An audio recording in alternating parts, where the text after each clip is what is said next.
Okay, welcome back to Pathfinder 2nd Edition, Abomination Vaults. Last time we had pretty much the worst string of bad luck I think I've ever had in an RPG. So that was pretty wild.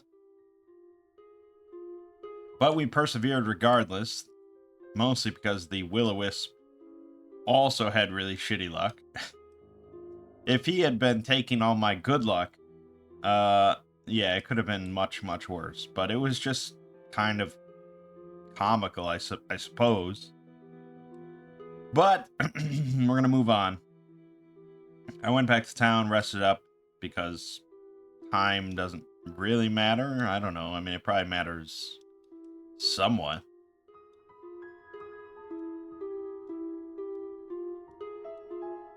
But, yeah, we're gonna just continue on here.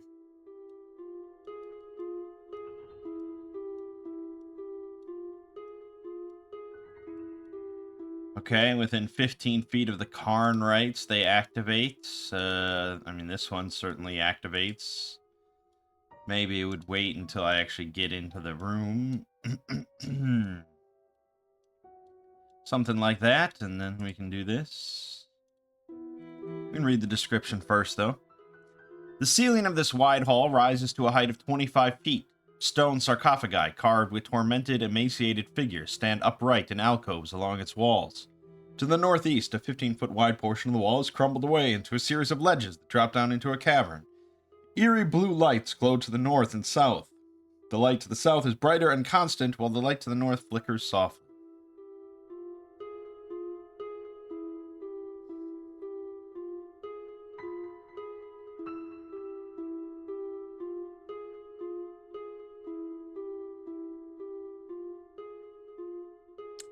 Yeah, okay. So we've got the two Karnrites that just pop their lids open and fight. They relentlessly pursue foes through this level. Great. It's a moderate encounter, though, so I'm sure we won't have too much problems. I say confidently.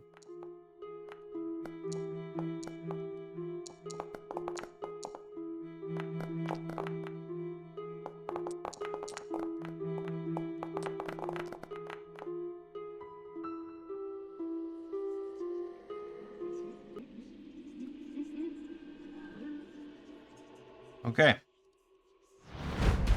Batha first. She's only got eyes on this.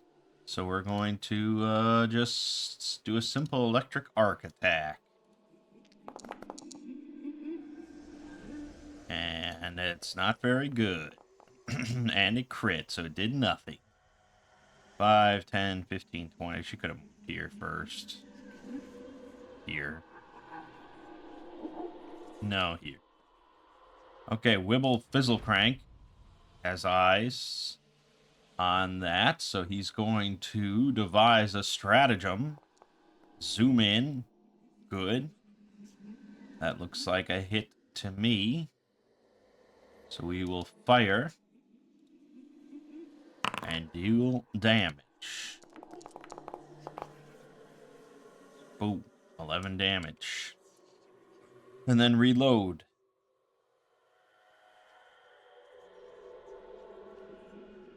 Okay.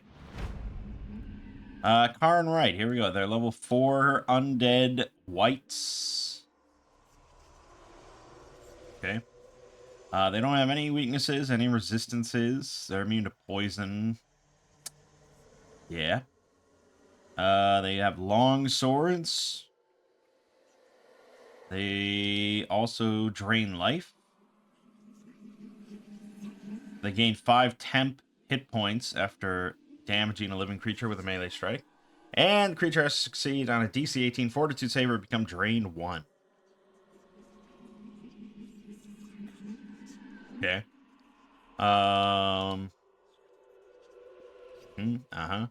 They also have Funereal Dirge as 2 actions.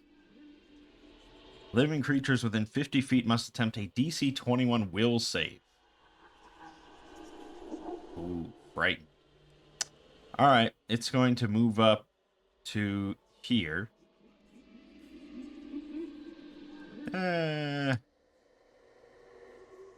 Yeah, I mean, it wants... Yeah, it'll go here. And, obviously that's going to affect everybody. So everybody can roll their DC 21 will save. Maybe we'll all make it. No, somebody already failed.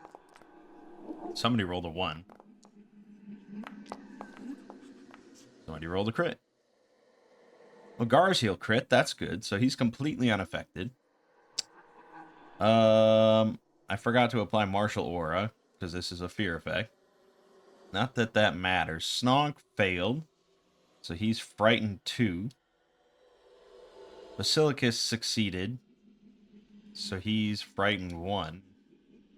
Botha critically failed, so that's bad.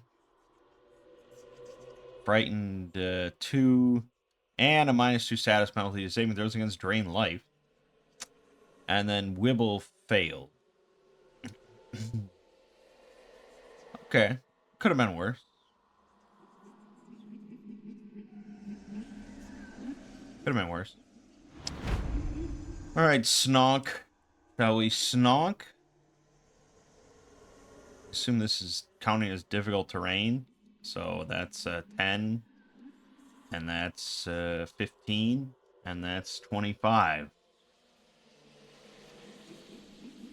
And we could get Basilicus in here to flank.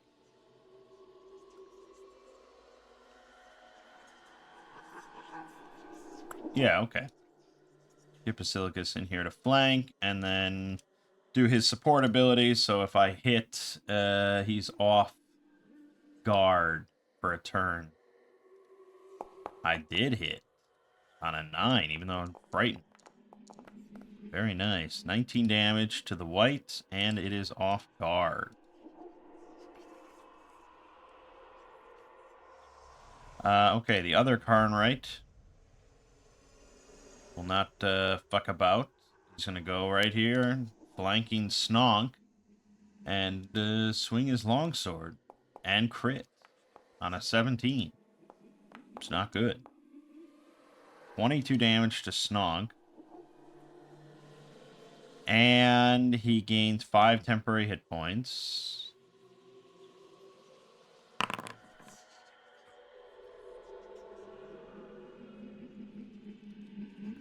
No.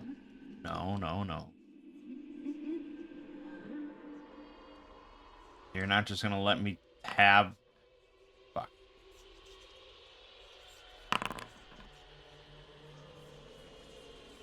Yeah, but that's not... Okay, we'll just do it ourselves. And then Snog has to make the DC 18 Fortitude save. She does, so it's all good. Okay, so that was his second action, first swing, so he'll do follow-up, which is another hit. Ouch, 15 more damage. He gets another 5 temp. That adds up. And has to make the Fortitude save again. And barely succeeds. Awesome. Okay. Garziel is just gonna... Let's see, that would be 10, 15. Then he's going to swing. Hit on a 7. I like that. 14 damage. Okay. And then he'll raise his shield. Okay, Botha. Now we could do our heal, second rank, the Emanation, which would do 2d8 damage and healing to all this shit. But the thing is, the only person that really needs healing is Snog, so I think a targeted heal is just better. We'll go with a rank 1. We don't need to get fancy with Snog. He can take stuff. He's a good lad. There you go. Snog him up. Alright, and Wibble will again target this. Devise a stratagem. An 8. He's off guard, so that might do it. Except for that frightened bullshit. Nope, that was a miss. Damn it. Okay, well that's that.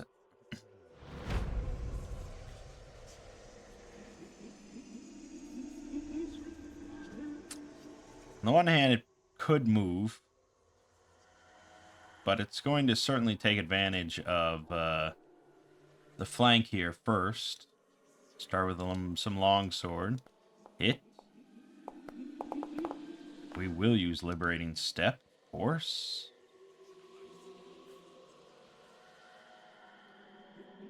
Seven damage to Snog. 5 temp to the Carnwright. And the Fortitude save. Again. Oh, God. Okay. Well, now he's drained. Okay, then it's going to do a second strike.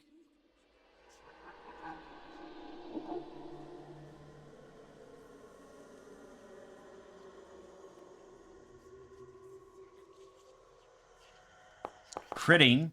Oh, Snog. Oh, Snog. 24 damage to Snog. Drops him. So that's another 5 temp.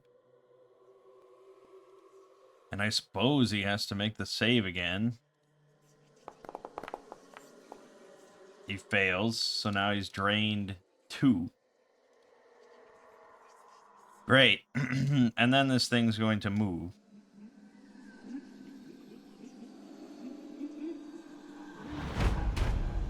Snog is thoroughly snogged. There's nothing he can do except roll his recovery. Alright, he rolled an 11, so take them down to dying 1. The other Carnwright's gonna go. It'll move here and target Garziel. Well, you are no longer off guard.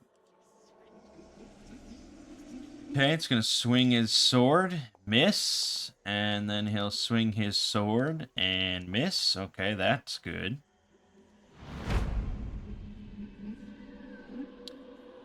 We really would like to finish off one of these Karns. So he's going to move here. He's going to swing. Miss. He rolled a 5. Bad luck continues. Then he'll raise his shield. Now Batha is going to use the big heal. 2d8 plus 17. 26 health back to Snog. Wibble, I don't know if you're going to give me that angle, so he'll move here. He'll devise a stratagem. 7, that's not going to be good enough.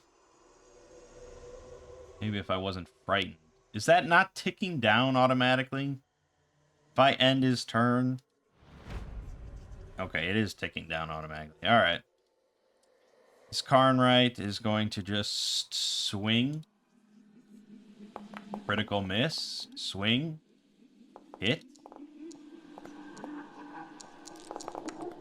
But Garziel will block it all, so no temp for you. Would it swing a third time? Or would it move? I guess it would move. No, you can't do that. Or wait, can you do that? Snog can do that. He's conscious. Just because he's prone doesn't mean he can't react. He just has a -2. Yes, he will do that. Snog. Swing it. Yeah, Snog. Yeah, Snog. Boom. Okay. Now Snog's here. He's going to stand.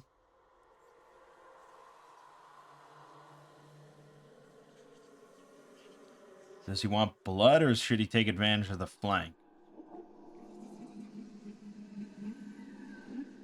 Oh, boy. I guess he, yeah, step and swing once. Missing. Fuck. Damn it. The flank wouldn't have helped either, though. He was going to miss no matter what. Because our luck is shit nowadays. Well, obviously he'll 5-foot step. Which is probably what the other guy should have done. Although, again, I don't, you know...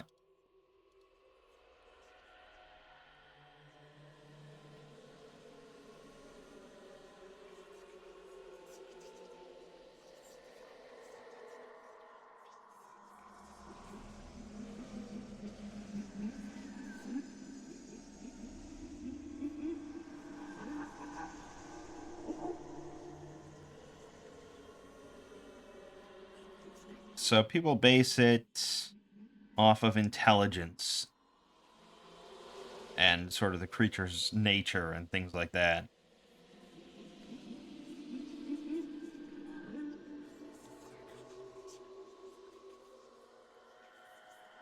So what is the intelligence of this? +1. That's probably smart enough to do a step, I would think.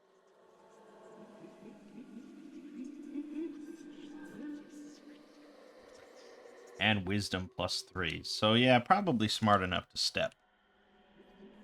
Maybe the other one was just a little dumb. Okay.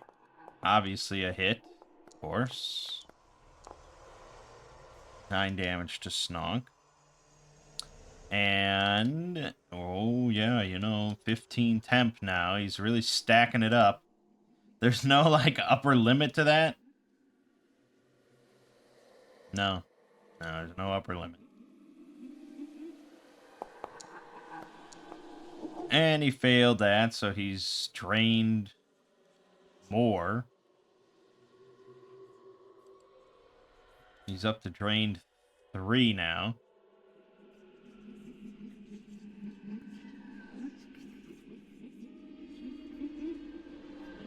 It only goes away when you get a full night's rest. It goes down by 1. That's pretty bad. Okay, that was his second action. His third will be another swing and another hit. 8 more damage. He's nearly down. 5 more temp. It's getting ridiculous. And another DC 18 Fortitude, which he's getting worse and worse at. Thankfully, he succeeded there. Okay, Garziel. He's going to move here. Because we want to take advantage of the flank. Well, no, he could move the other way, I suppose. 5, 10, 20. Except now we enter this room. And I think I have to do this effect. So it's a DC 22 will save or become frightened 1. Okay, he's fine.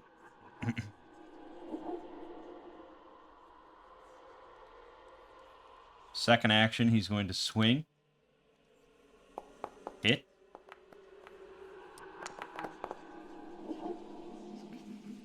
Uh, 9 damage. Not enough. He's going to try swinging again. Miss.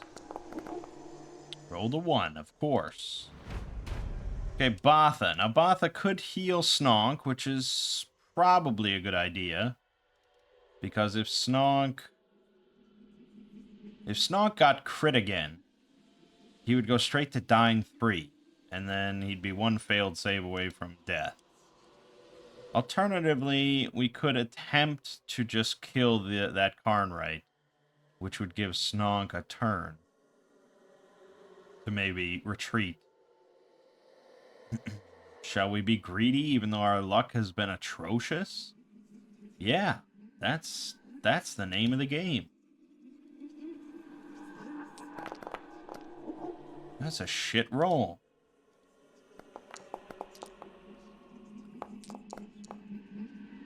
Okay, that one takes damage, so that was good. Oh, final spite. The Wakarnite makes a strike before being destroyed. It doesn't gain any temporary HP from drain life on this strike. Well, obviously, it's going to fucking strike Snonk. Even though I hate it. Crit. Yep. Fucking crit. 18 damage. So now, now we have a problem. Because Snonk now gets bumped to go right here. Because that's who knocked him out. He goes right before that. And that's how that can work against you. Botha has one action left. So that's useless. Well, no, we could life boost, I suppose. That would be the best thing to do. And then we go to Wibble. Life boost will bring him up. And then he'd have to flee. So maybe Wibble doesn't have to run in. Okay, then let's just devise a stratagem. I think I have to reload before I can shoot, but that's a hit. So I'll reload and then fire.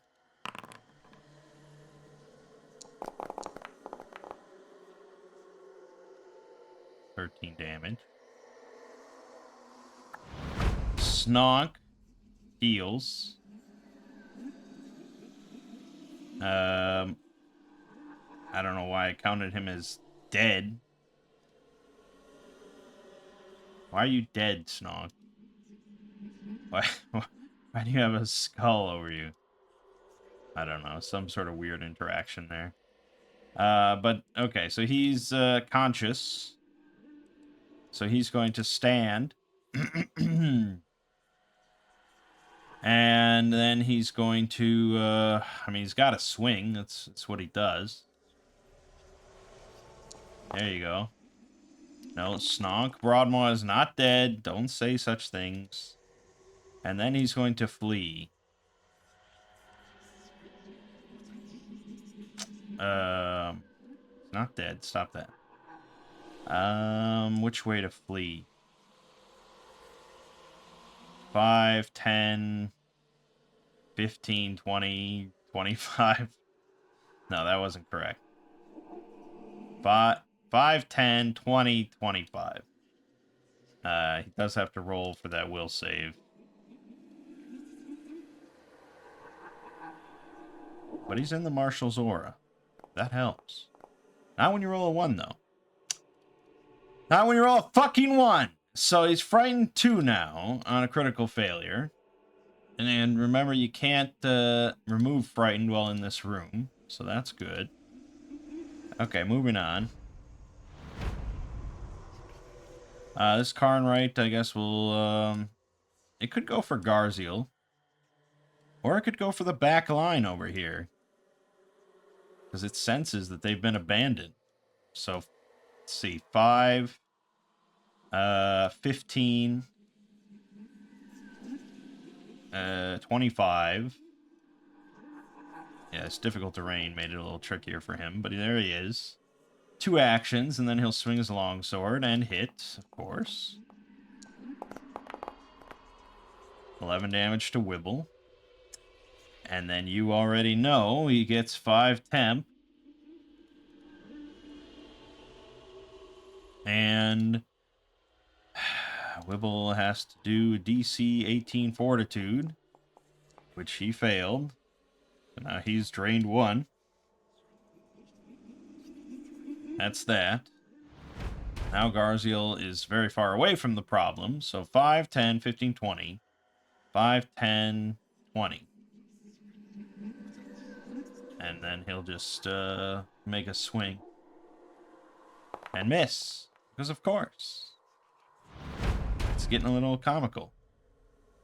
Botho probably wants to get away from the situation, so she'll go here. And, do a good old electric arc.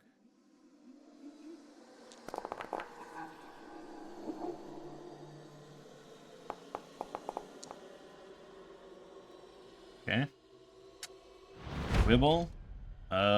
So Wibble has an unloaded gun.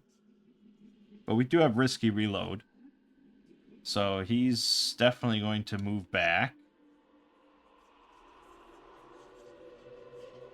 Then he'll devise a stratagem. That's not good enough, so he's just going to reload his gun. Snonk is a little gun shy here.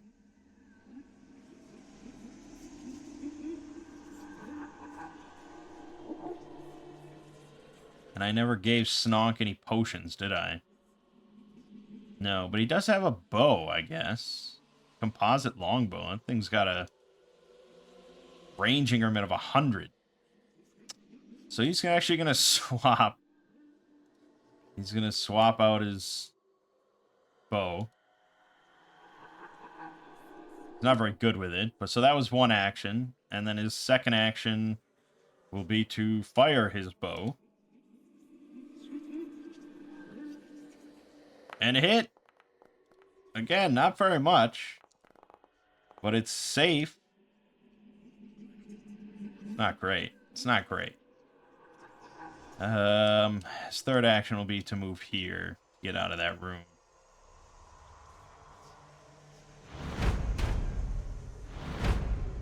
Okay, Karnwright will focus on Garziel, who's gonna continue to hinder his ass. So he'll just swing, critting. I mean, it's like, my rolls at this point are just turning every battle into, like, a fight for my life, man. It's crazy. How is this happening? Okay, DC 18 Fortitude save from Garziel, who thankfully succeeds. Okay, second attack is a hit for 8 more damage. Another 5 temp. This is insane. Another Fortitude save. Succeed, good.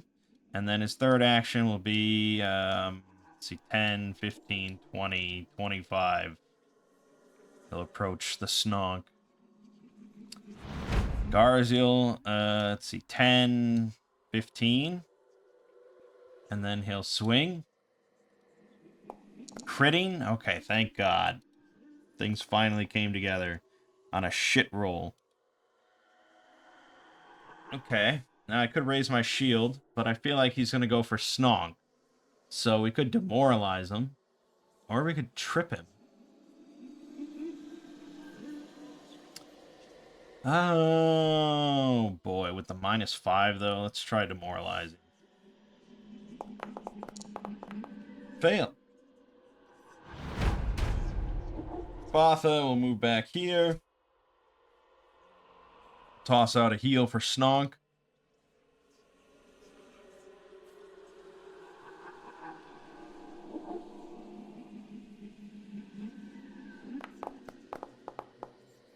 Okay, decent amount. Wibble. I think it has his gun loaded. You might give that to me. I don't know. The shadow's covering only half of it. It sort of counts. Devise a stratagem. 14 is a hit. Do it.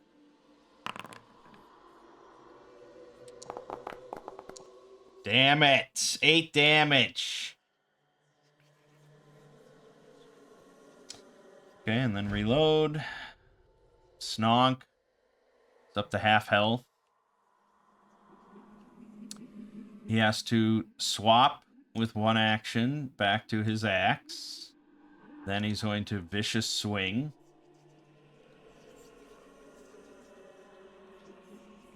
Hits. Good. Oh, big 33. Very nice. Unfortunately, that was his whole turn. So nothing we can do about that. Okay, he's gonna go. He's upset at Snonk, so he's just gonna swing. Hit. Will be using Liberating Step.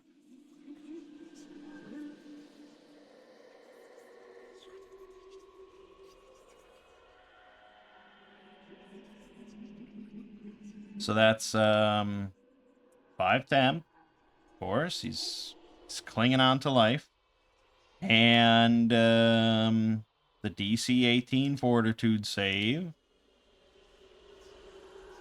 With his drained 3, he rolls a 1. So now he's drained 4. It's going to take 4 days of rest to clear that off. Then the Karnrite's going to make a second swing, +9. Miss. And then it will 5-foot step here. Garziel's going to move up. Target him. Let's trip his ass.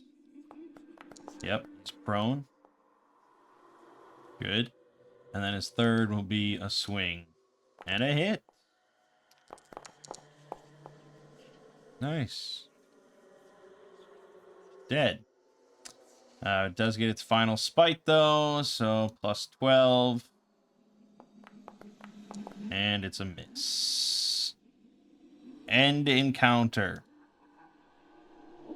80 XP to everybody. Oof. Ridiculous.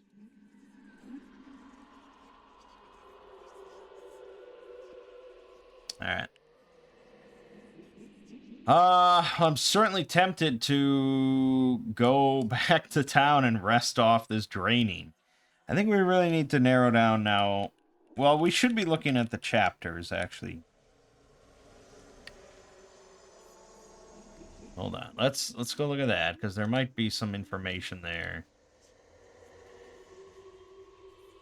Cult of the Kangaroo, Chapter 3, I don't think had much to say. That was just lore. Long Dream the Dead.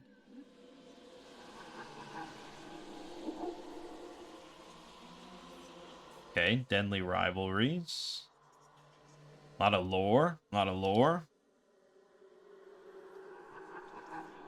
Other mysterious events are afoot in Otari. The most significant of these occurrences centers around Mayor Menhem's eldest daughter, the teenage Doriana Menhems. Doriana's on the cusp of developing psychic powers.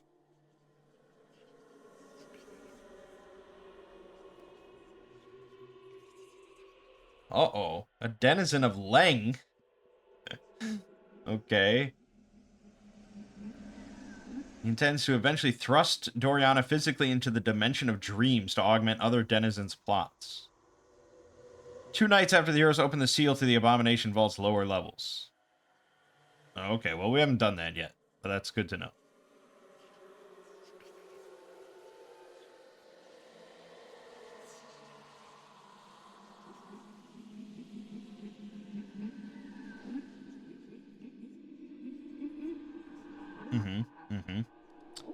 The Spectral Seal. Uh-huh.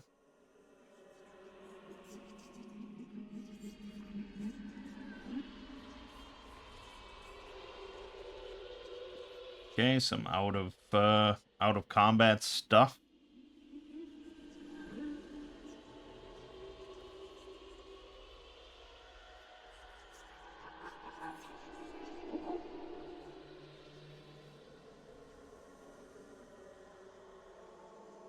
Okay, I mean, we're skipping all the RP stuff, so I guess we just kind of do this optimally.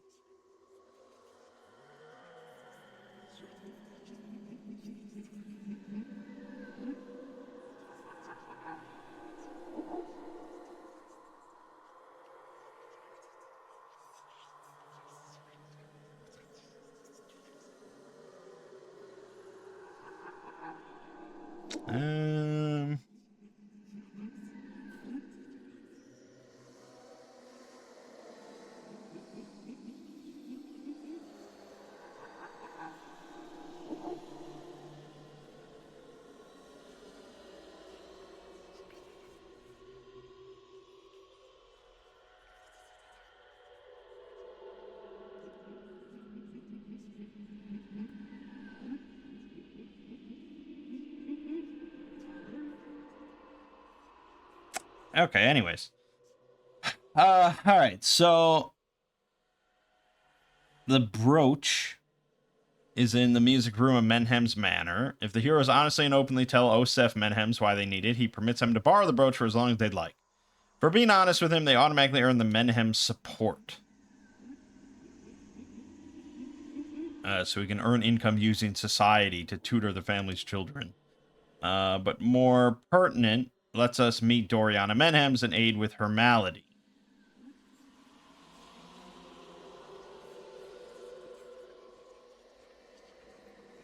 Which lets us do a DC 15 medicine check. Let's roll that. Okay, we succeeded. So she appears gaunt and pale, but she seems to be in good physical health. And we find no evidence of any magic or curse upon her. A search of her room discovers that several of her childhood toys have been brought back out for her to play with. Doriana states vaguely that she just missed them and wanted to play with them again.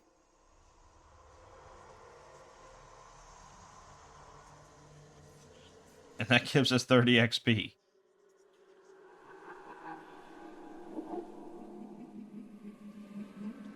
Okay, who am I to look a gift horse in the mouth?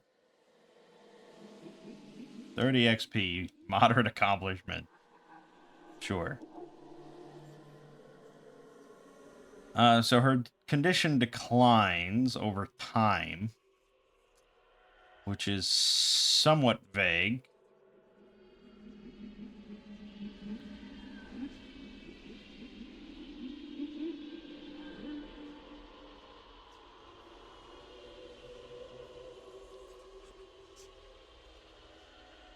But I feel like that's not even supposed to happen until we open the seal to the lower levels. So I don't know. I'm not quite sure. Okay, so we get the brooch.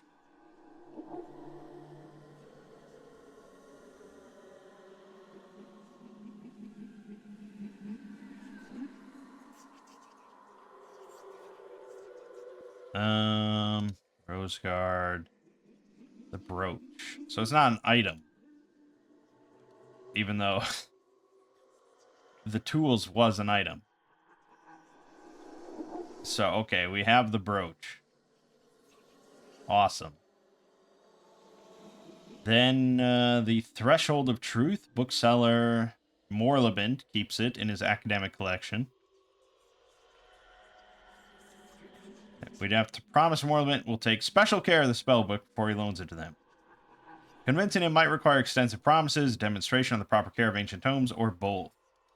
But you can also get his support if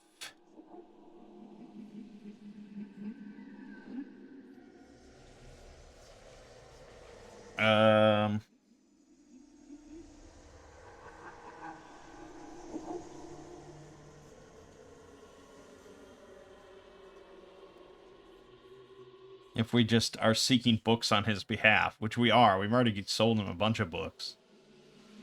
So I think we already have his support. So there you go. There's Thresholds of Truth. That's done. But then the Cooperative Blade was stolen. And a fire was started in the book restoration room.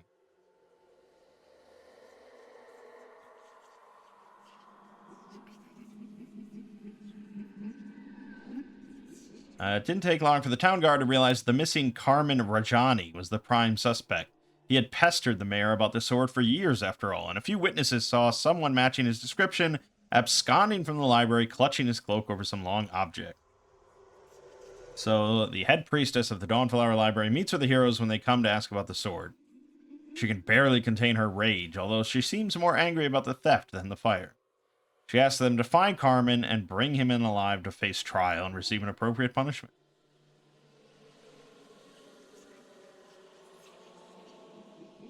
Okay. So we'll have Wibble ask around at Crook's Nook See if he can... Oh, pursue a lead. Actually, oh no, I dumped diplomacy on him. He could use keen recollection. And we could pursue a lead. We're finally doing that.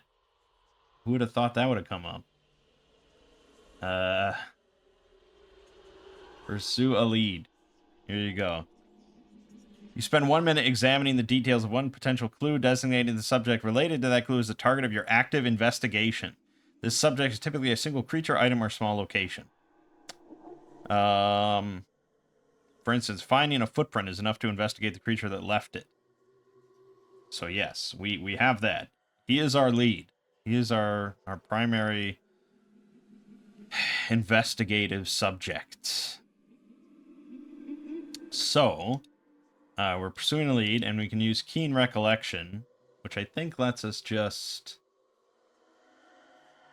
Or maybe that's... No, that might be only for recall knowledge, actually.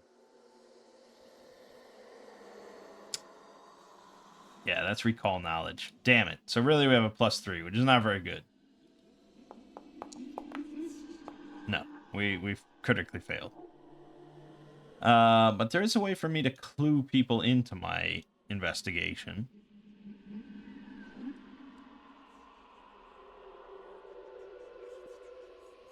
Yeah, so someone else could attempt diplomacy, but I don't know who else is good at it. No, you're untrained. You're untrained. We're not a diplomatic group. We're really murder hobos. No, none of us are good at this. This is never going to happen.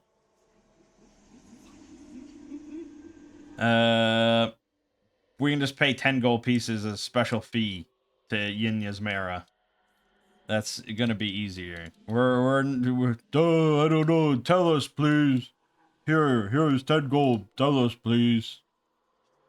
Okay. The blacksmith has been a little too bold to remain in her good graces, and this theft is the last straw. She mentions that Carmen has likely gone into hiding at Smuggler's Refuge outside of town.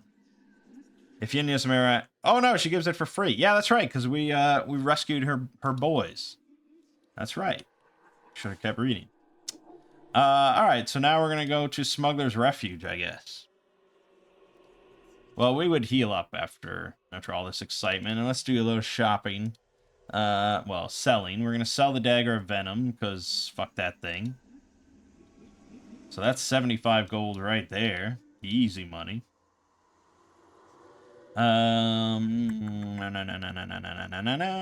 That's pretty much it.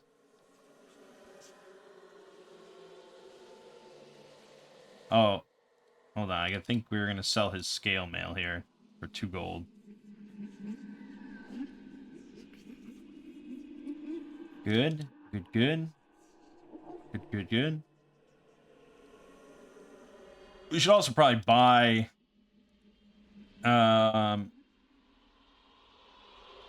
Snog some potions. Just in case shit hits the fan. But okay, let's heal to full, rest for the night. He's no longer trained 1. That's good. So we're not going to...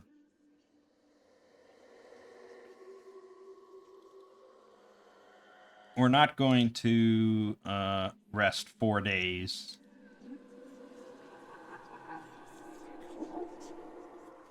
To get rid of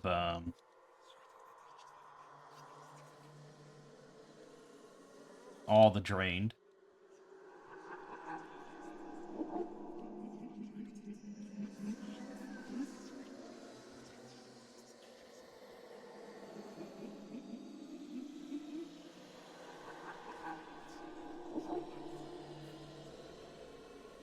So he'll still be pretty drained. Okay. So Batha has goodies that someday I'll remember to actually use. Well, the energized cartridge, I'm waiting for, like, elemental weakness or a crit to occur. The fear gem, though, yeah, I just keep forgetting.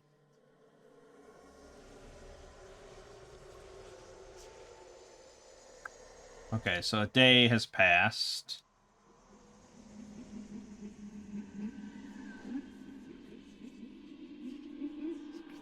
That's all good. That's all good. It's all good. You're no longer frightened. All right, that's everything's set. Okay, now there should be a map for smugglers. No, maybe there isn't a map for smugglers. Shit. Otari? No, there's no map for this. How am I supposed to do it? Oh no!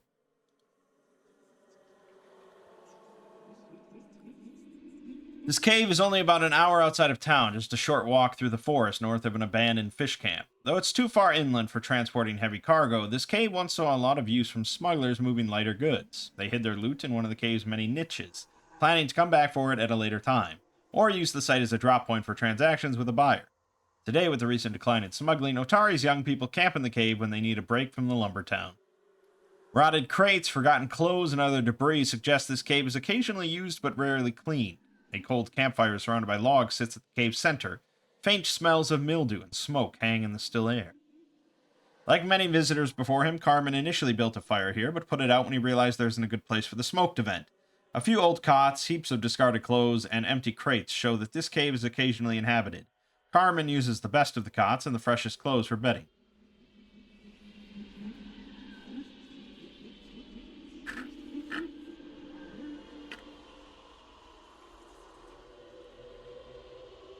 Well, we're certainly not a stealthy bunch.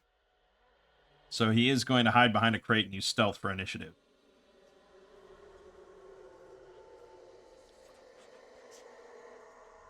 And we'll definitely be fighting him. So, we don't have a map for this. I wish we did. But we're just going to have to, we'll just use the pavilion, I suppose.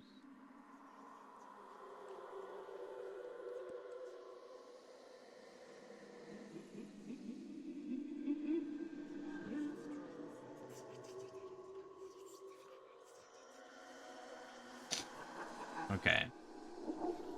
There's probably an easy way for me to just, like, put in a crate or something, you know? I'm sure somewhere in here I have a crate. Maybe.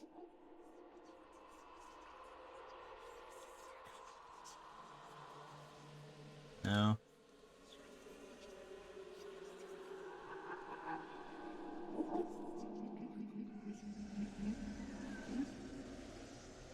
I guess they wouldn't really supply that if you don't need it.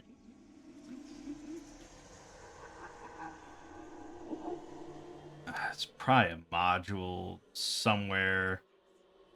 Yeah, some of these modules, there's got to be some kind of little. Yeah, I got scenes. We could just grab some other scene, but that's not exactly what I want to do. All I want is a fucking crate. All right.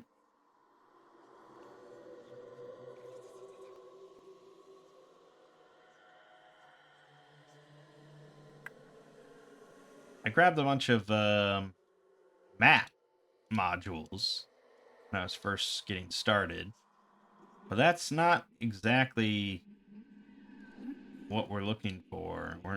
Yeah, probably don't have a crate anywhere. Kind of wild. No, I've got a lot of scenes. So any one of these could work as just like a scene.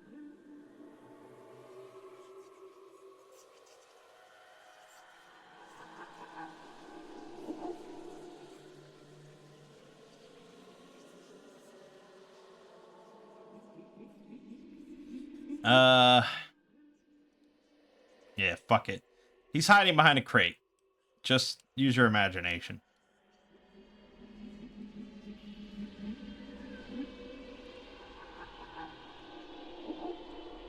Okay, and he's using stealth for initiative.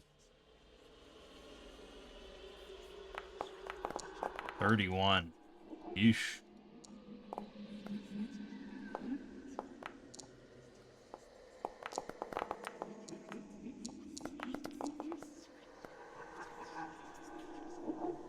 Okay, so obviously none of us see him. And he's hiding behind a crate. So he's still invisible. And the encounter begins. Let's get this music to stop. He just... fighting for tomorrow. Okay, what does he got? He's got longsword. He's got a light hammer that he can throw. Do a sudden throw.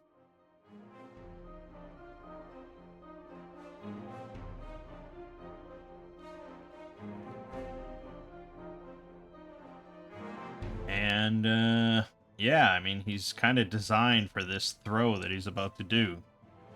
So he's going to throw the Hammer of Thor. Plus 17. And he's going to be off guard for this attack. So, yep. That is a hit. Not a crit, though. Thankfully. So, honestly, not that much damage, except his sneak attack should be 2d6, not 1d6. So, I guess we'll add in another d6 precision? You can't add precision? Okay, untyped, whatever. There you go.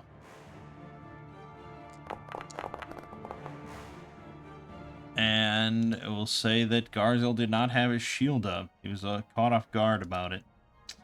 So 12 damage. And that reveals him. And then he shouts and screams and rushes in. Except...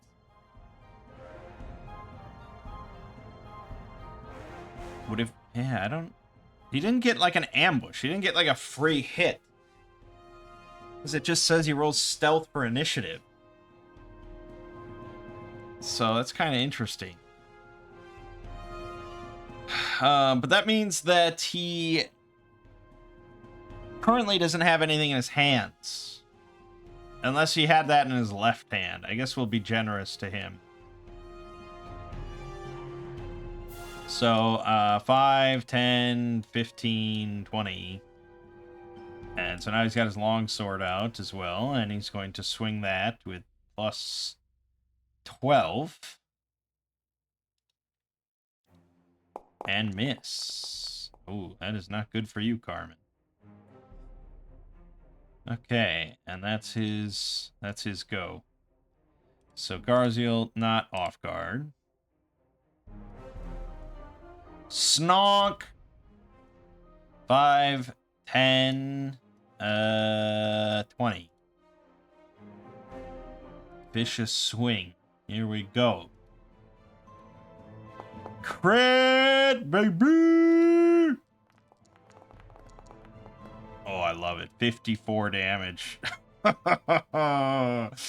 Carmen, you stupid son of a bitch. Okay, that was his turn. That was good. That was a crit entirely due to being flanked, so that's nice. Okay, Wibble is going to devise a stratagem, as he tends to do. That should be enough, I would think. Fire? Miss, because he's not off guard, he's just flanked. So he normally has an AC of 24. Okay, well, reload. Not a... you know, it was going to miss no matter what, so that's that. Do we bring out Scave Corpion for this sort of arrangement? No, let's use Fear instead. I think that's a good way to go. So he's going to roll a DC 20 will. He's got a 50% chance. He passed it no problem. So he's still frightened 1. Okay. And then Garziel. Should we try to trip this motherfucker? It's probably a good way to go. Okay, let's trip him. Alright. Let's demoralize him. Nope, okay, you're not doing anything. And then Razor Shield. Good job, Garziel. Now, would he go for Garziel? Probably not. Why would he? Snog just fucking laid an axe into his spine, so probably not. He's gonna 5-foot step. He's going to target Snog with his longsword. Missing, because he rolled a 4. And then he'll try again, I suppose. What else can he do? Miss again. Dude, Carmen. Oh my god. Just painful what's happened to you. Snog is going to have... Now, Snog will wait. He'll go after Garziel. We really want the flank bonus. So, Wibble is going to go. Yeah, thank you. Wibble's going to devise a stratagem. The best stratagem we've ever seen in our lot. Okay,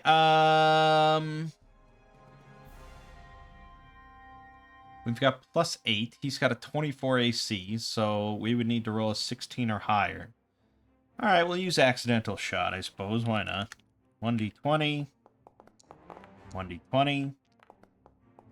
I rolled a 4 and a 9, so that's a miss. Thanks for playing. Okay, Botha is going to just use Electric Arc. I don't think we need to get too fancy at this point. It's almost certainly going to... His reflex is ridiculous. And then for a single action, we will put Guidance onto Snog. Garziel, 5, 15. He will swing. He will hit. The lowest amount of damage he possibly can do.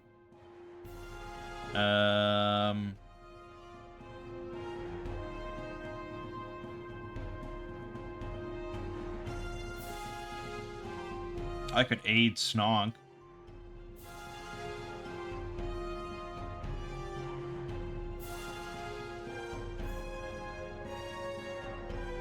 Okay, let's aid Snog. With my athletics. How am I going to do that? I don't know. I'm going to, like, just jostle this guy, you know? Kind of throw him off balance a little bit with my athletic skill. Not quite a trip, but like a half trip. A half trip. So we just roll athletics. We're trying to get DC 15. So that's an 18. So we've aided Snog. Why did that just happen? Why did you remove it from my bar? Okay, let me just... If I do the... Yeah, okay, +1. Alright. Now Snog is going to put it all he's got into this vicious swing. He actually was not damaged, so he can't get the retribution. But he still has a +15 here, and it's another crit. Say goodbye to old Carmen. Damn, that was a hell of a crit. Very nice. Pretty solid. Another 52 damage. Dead as shit. Snog did not care for this man.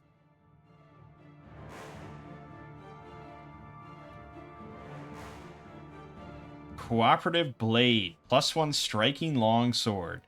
While wielding it, you gain a +2 item bonus to checks to aid. If you're an expert with the skill or attack roll you're using to aid and you critically succeed, you grant a +3.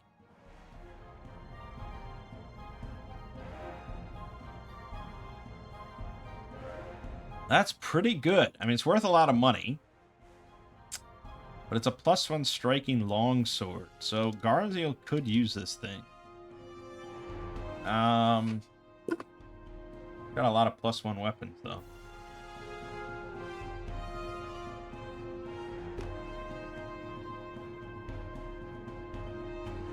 Hmm.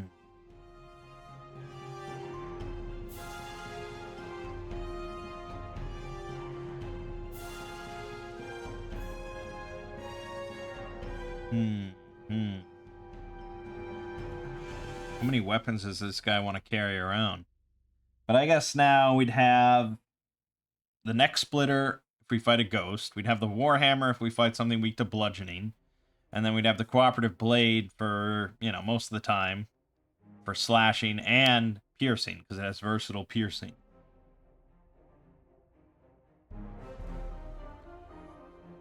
So yeah, I suppose.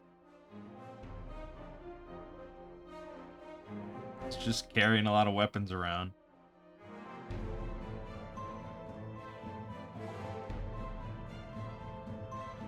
Thanks for the sword, asshole.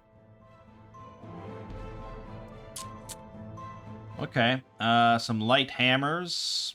Worth 3 silver each. Not so much there. +1 studded leather armor. Our 2 melee both have +1 armors now, so we could sell it, but I think we probably want to just give it to Wibble. Just to bump up his AC a little bit. Assuming he has the strength. Studded leather has a strength requirement of 1. At level 5, he could bump up his strength by 1 to wear it, but it's really like, whatever, you know? He does not get hit much. So we probably just sell this for 80 gold, call it a day. Yeah, we'll just sell that for 80 gold. Done. Some more thieves' tools. Sure. And 110 gold. Well. Don't mind if I do. Okay, that was a good fight.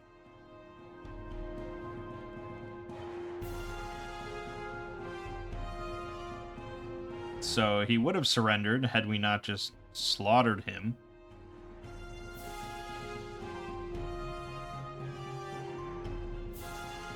And we do get 60 XP for winning that battle.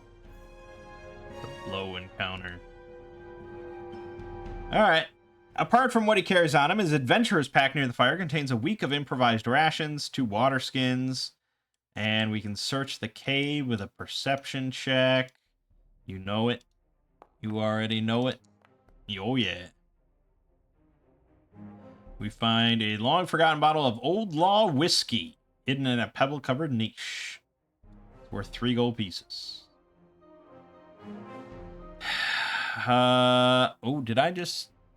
Yes, I did. I found the exceptionally well-hidden secret door that leads into the 5th level.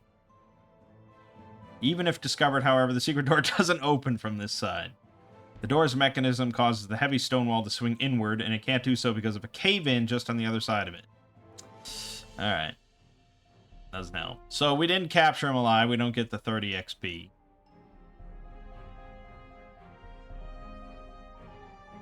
Oh, the cooperative blade is what we've been looking for. That's right. I forgot.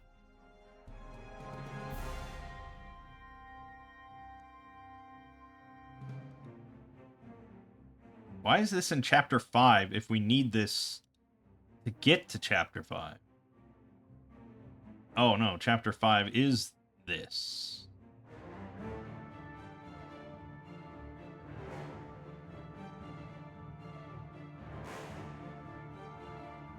Okay. So we're not on that yet. And so what? They're just like, yeah, okay.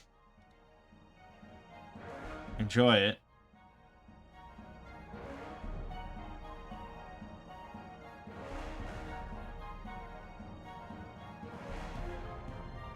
She asked him to find Carver and bring him in alive to face trial. Oh, he faced a trial, alright. Let it be known. And then there's just no other mention of it. So, okay, we have it. I hope we don't lose the sword when we put it on the altar. But anyways, let's patch up Garziel while we're here.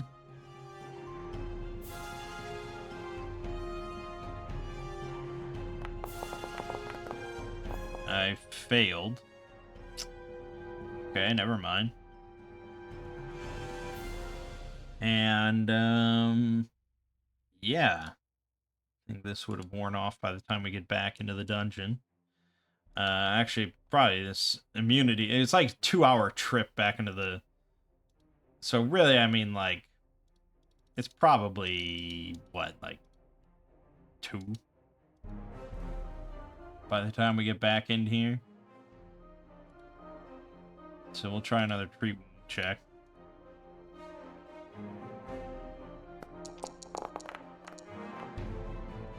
There you go. Okay, good. And we can continue exploring. So we have all 4 things, but we don't want to place them in there just yet. We want to finish clearing out the place.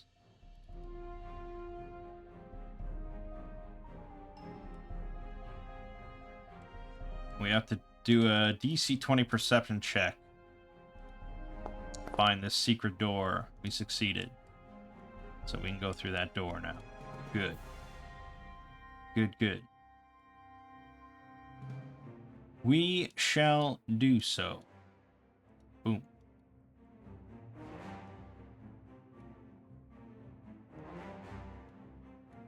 Snog.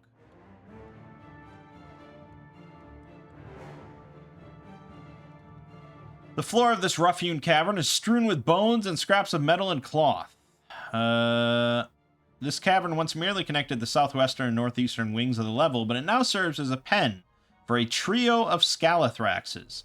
One of these has already been transported via Gauntlight's beam to Otari, but the other 2 remain here awaiting Volek's next Gauntlight test.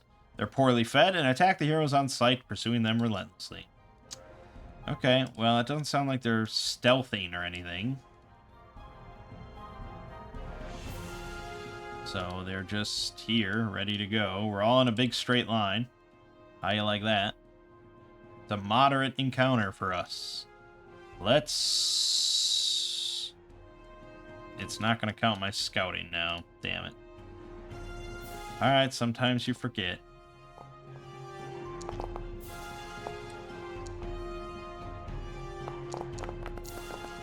Okay, pretty good initiative rolls. Let's switch the music to the skittering darkness, though. I think that's more appropriate. Okay, Wibble is going to go first. He's going to devise a hell of a stratagem here. Just you wait and see. 14 is good enough for me. Fire that gun. Fire that gun. And a nice 12 damage. Okay, that's it. Snog.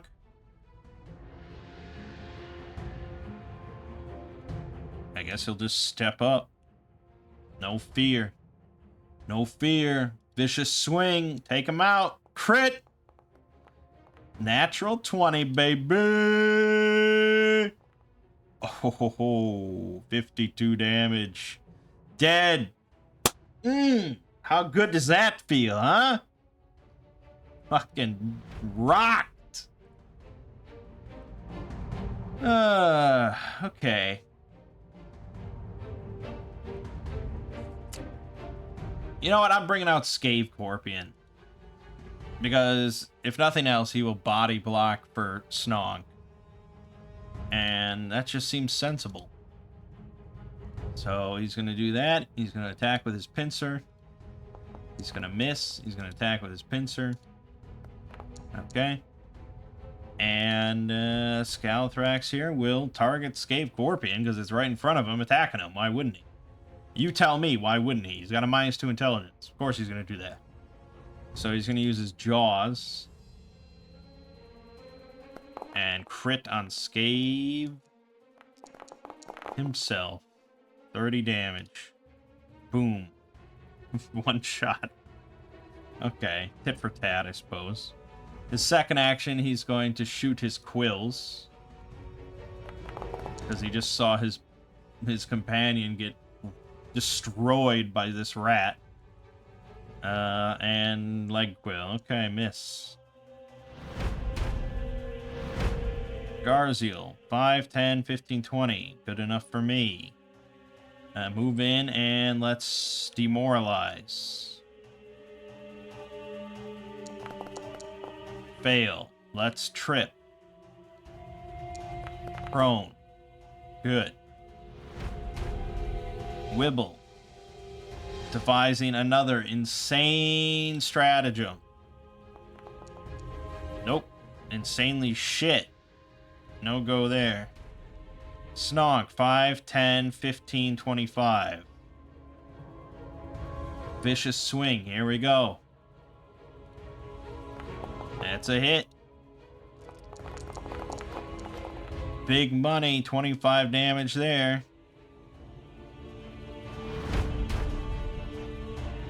Vatha will Electric Art. Not very fancy, but you know, we can only destroy these monsters so much. Alright. 7 damage. Okay, Scalathrax. It would certainly rise. Which does trigger a reactive strike.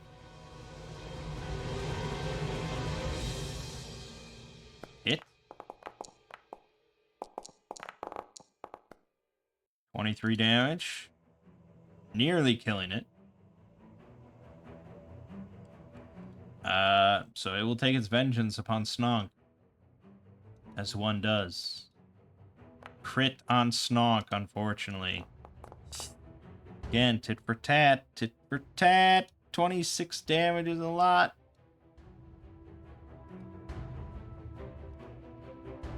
$20 damage. And that has a follow-up, Scalathrax Venom. So he has to make DC 21 Fortitude check. He's still drained 3, by the way. He made it. No problem. Good, good, good, good, good. And then there'll be one more. No, maybe it'll like skitter away as far as it can down the tunnel. 25. Let's see, it's 5, 15, 20, 25.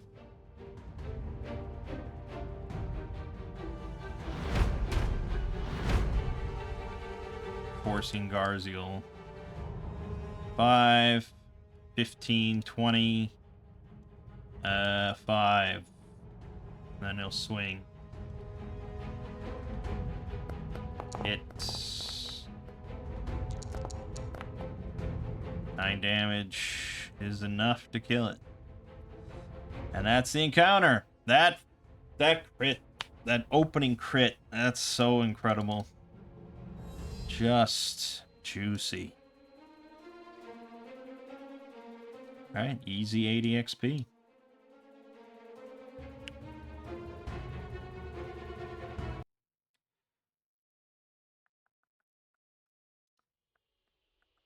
Okay.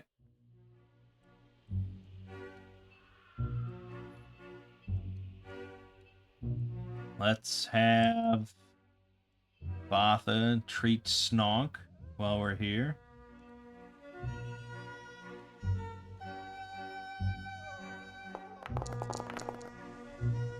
$22 damage. Very good. Back to full. And we're all set.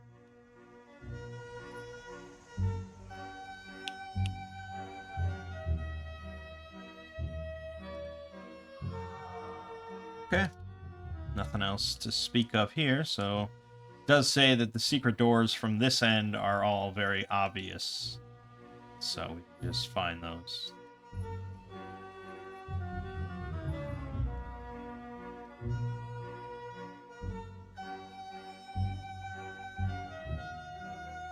Okay.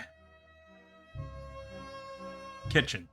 A strange, squat cast iron stove with no chimney sits in the southwest corner of this room, while to the north, a large oak table covered with cooking utensils sits against a wall. A skeletal body slumps at the base of the cupboards along the western wall. The stove magically transmutes smoke welling up from its fire into clean air, but it's built into the stone of this room and far too heavy to be worth the trouble of hauling away from the dungeon. The body was once Belcor's cook, who died by suicide after carrying out Belcor's magical commands to poison the guests and kill the other servants. Well, of course we're going to search the room. Crazy. DC 19 perception check? Oh, that's for the secret door that we just went to. Okay, never mind. We made it anyways, but never mind. Alright. So let's post up here.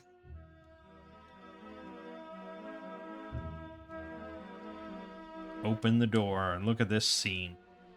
A pair of brightly glowing chandeliers illuminates a long banquet table surrounded by luxurious high-backed chairs. The table is still set, as if for a grand meal, but some of the place settings are scattered and toppled, as are a few of the chairs. 4 skeletons in tattered finery are scattered about the room, some of them clutching their own necks.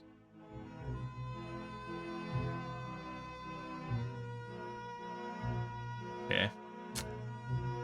The guests died in excruciating pain, then later became havens for corpse lights seeking hosts. When a living creature other than Volek enters this room, the corpse lights within the skeletons begin to glow, and then the skeletons stagger to their feet and attack. Each time a corpse light is forced into wisp form, it flees to one of the adjoining rooms, 2, 3, or 6, to claim another corpse host and return to the fight. Okay. So Garziel does have to step in, and that's when they rise. I don't know if we have a turn before that happens. They stagger to their feet. Yeah, you know, there's probably an argument to be made, but we'll just play it fairly. Moderate encounter. Big numbers. So that tells me that these enemies are not too powerful on their own.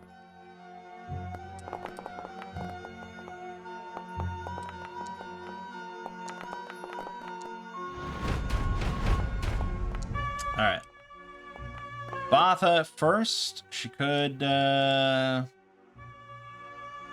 summon Scave Corpion again. She will summon Scave Corpion, actually. We've got a nice flank right out the gate. Let's just do it. Boom. So he's going to use his pincer. He hits. He hit on an 11. Oof. That feels good. And damage to Corpse Light. And then he can do a grapple, actually. So he'll do that. There you go, grab.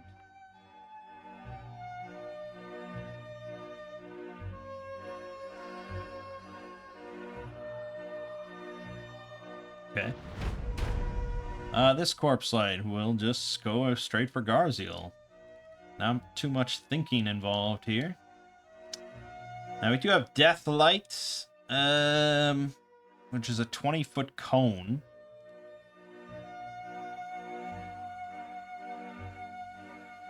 But that would be quite useless. It would only hit Garziel, so it would have to move. I guess it could do that. In which case, it could hit Garziel and Botha. Still not great. So we'll hold off on the Death Light. And they do have the Sunlight Powerlessness, but we're not getting any sunlight down here. I don't think so. I don't think so, Tim. So it's just going to jaw and miss. Yeah, these enemies are not too tough. It's gonna claw and miss. And it's going to claw and hit. Aha. So there you have another one of those examples where you rolled a 20. But that is not a crit because with 20 plus his +2, that would not be a hit normally. So it bumps it up from a failure to a hit. He'll shield block. Fuck it. Alright, Wibble Fizzle Crank. Let's shoot this bastard. Let's shoot this bastard guy. Devise a stratagem. 7. Alright, I'm not going to look at his AC. We'll just try it. That's a hit. Nice. 17 AC. 9 damage. Yeah, I mean, they don't have, like, 10 health, you know, so they are going to take a little bit of time to chew through. Unless Snog gets to critting. Let's see, that would be 10, 15. And then some jaw action. Critical miss. And a claw action. Miss. Garzu could just sit here and tank these for decades. But Snog wants a piece of the pie. So he's just going to move up. And do we want to do a vicious swing or do we want to make 2? We probably want to make 2 swings. So let's just do a normal attack. Yeah, very, very rare occurrence here, but do a normal attack. Okay, for some reason I hoped that would kill him. Alright, now we'll do a +8, which was a crit on a 17 with his second attack. That's pretty good. And that's definitely going to kill him. So now he emerges as a wisp.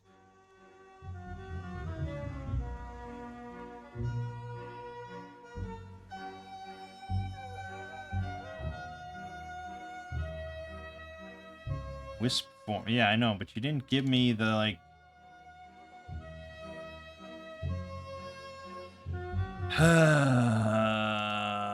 Because before...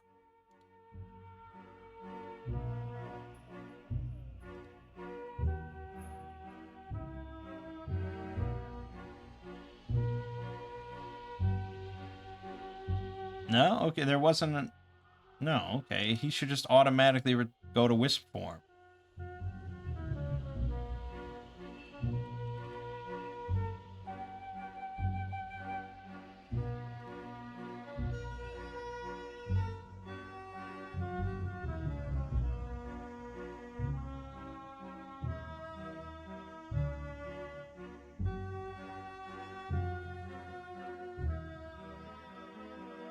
Oh, we probably just have to remove that. There you go. Okay, and he has 1 health.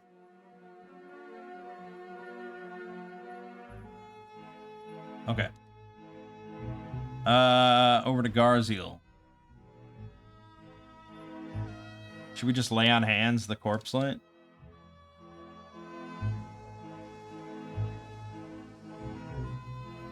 It's undead. That should kill it instantly, right? So we won't even take a chance on that shit.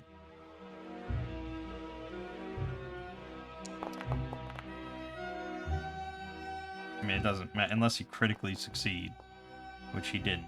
So he takes damage and is now dead. Destroyed, actually. Okay, so that was his first action. His second action will be to... should we do Dread Marshal Stance, maybe?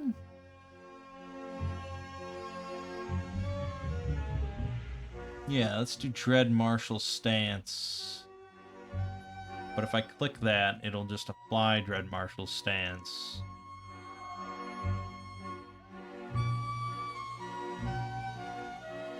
Oh no, it didn't. Okay, good. Intimidation check. That is a success. Yeah, hard thing for him to crit on, that's for sure. There you go. And then he will raise his shield. Okay. This one will clamber over here and target Snonk. The dreaded Snonk. And he hits. Do we want to use Liberating Step?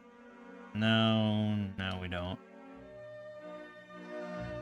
Okay, and there's no riders on that, so that's that. And then he'll claw and miss. Okay, Botha. Oh yeah, I forgot about Scave Corpion. He just kind of skipped over there. You will regret. You will rue the day that you ignored Scave Corpion. Okay, +9 hits. 9 damage. And then I could do the grab, but honestly, I'd rather just maybe do another hit. Okay, well, whatever. Alright, and then Botha will do a little electric arc action.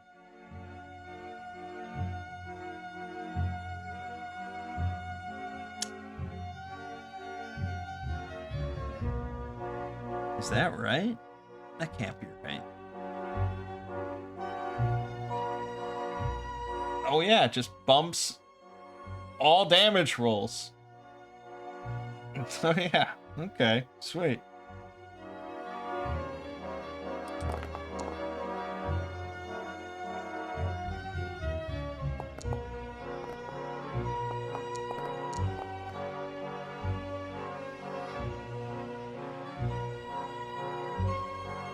Not bad. Okay. This one will continue his... Oh, maybe he'll do the Deathlight now.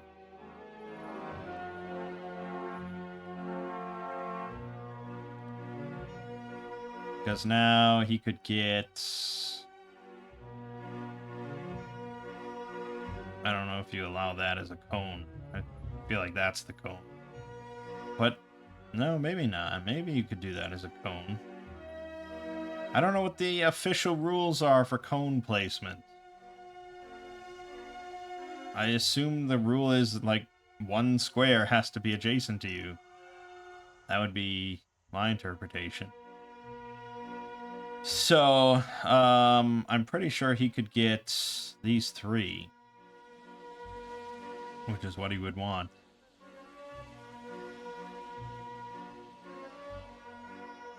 Yep, right there. And...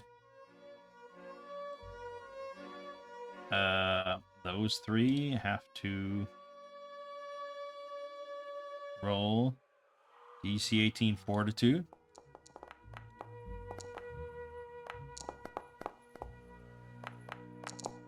This is a fear effect.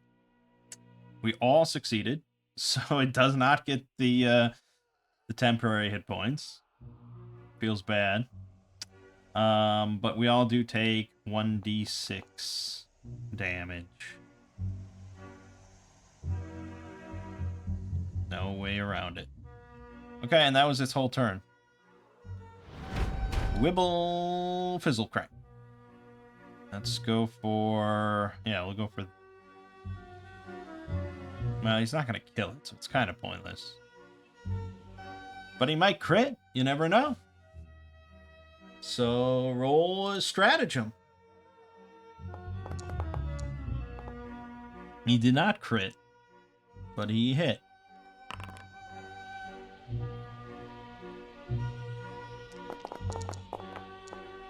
For 13 damage.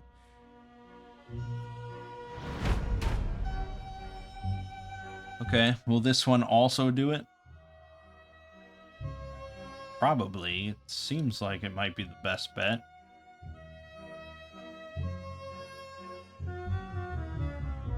A little bit of a hassle for me, but you can't argue with that. I mean, that does seem pretty good. Okay, so those 4 have to roll their fortitude saves. And yes, we have the Dread Marshal's stance in effect for everybody. Okay. So Wibble is completely unaffected. Garziel takes 1d6 damage.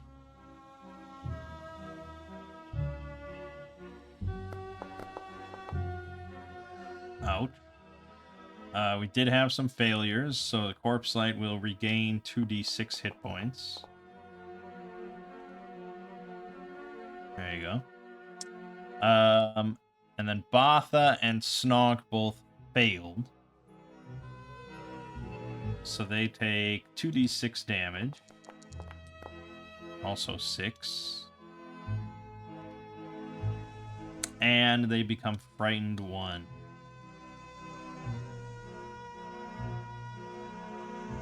Okay. Yeah, that was more effective for him.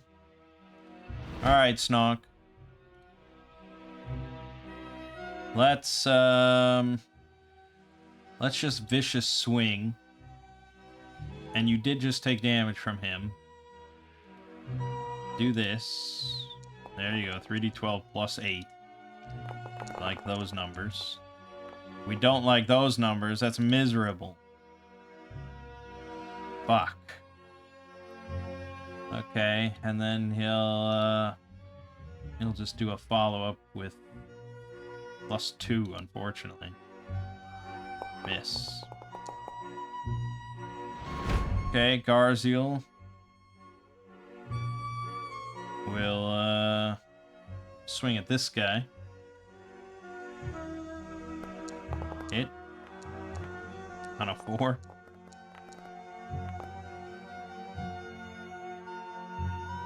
Damage. Okay. So he is also a wisp. And I'm just going to use Lay on Hands. So we'll just skip a step there and say we use Lay on Hands and it died. And then he's going to raise his shield.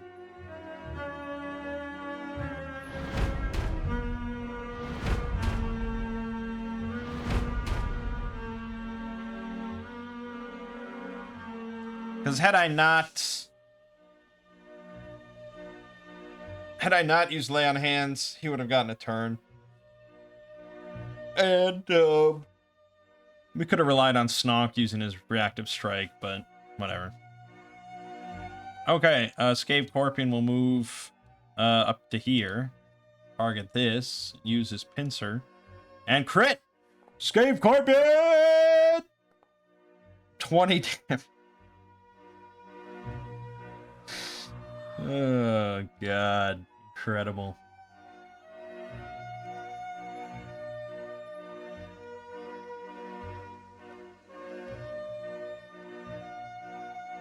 Okay, and then Botha will go. She's got line of sight there, so she'll just toss out an electric arc, which is guaranteed to kill it. We don't really even have to roll, unless he crits. That's true. He did not crit, so he is dead.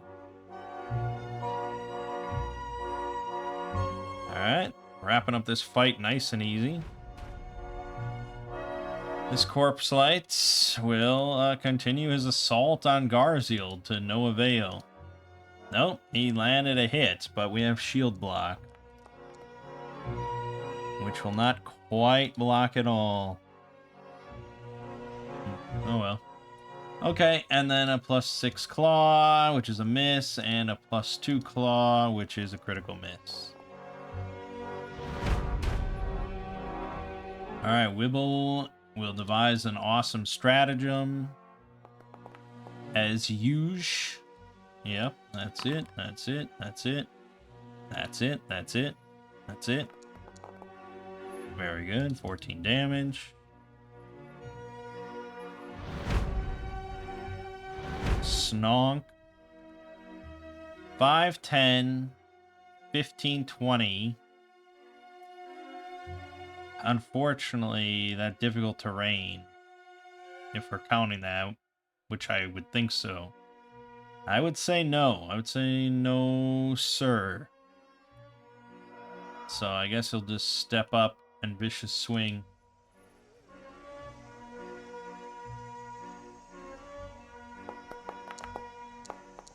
Good. Okay, it's not great. It's enough. Garziel will go...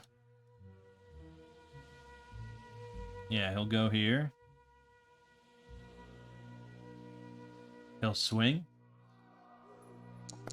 Crit.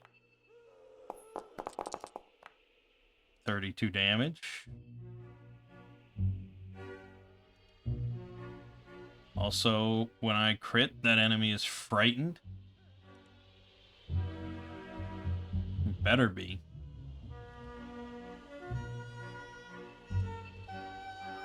Okay, so it's got 1 health. It's frightened.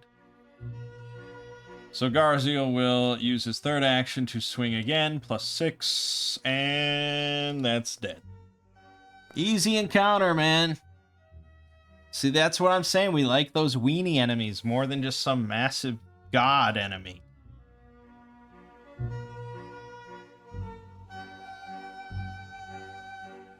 Alright.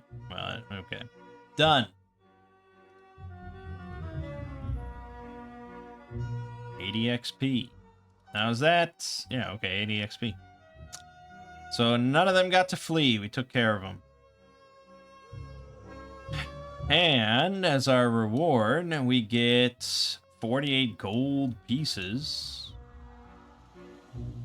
A Viper Arrow. Covered in fine green scales, the iron head comes to a pair of points almost like fangs. After an activated Viper Arrow hits a target, the arrow transforms into a Viper.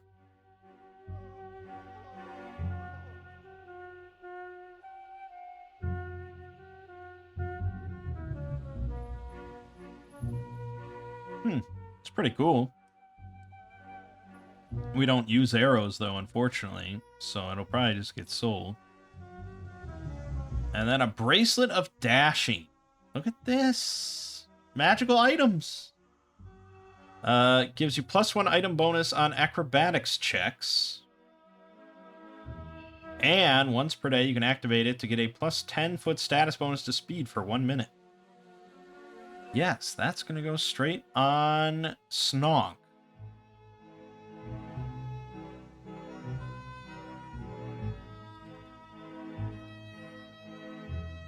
Who will invest in it. Nice. Okay, we're at 90 out of 1,000, or 900 out of 1,000 towards level 5. I would love to keep going and just get that right now, but I do have to end. So we will be finishing up level 4 next time. And we'll be heading straight into level 5. Exciting stuff. For now, though, my name is Mang. Game watching has been Pathfinder 2nd Edition Abomination Vaults. I'll see you fine folks in the next part.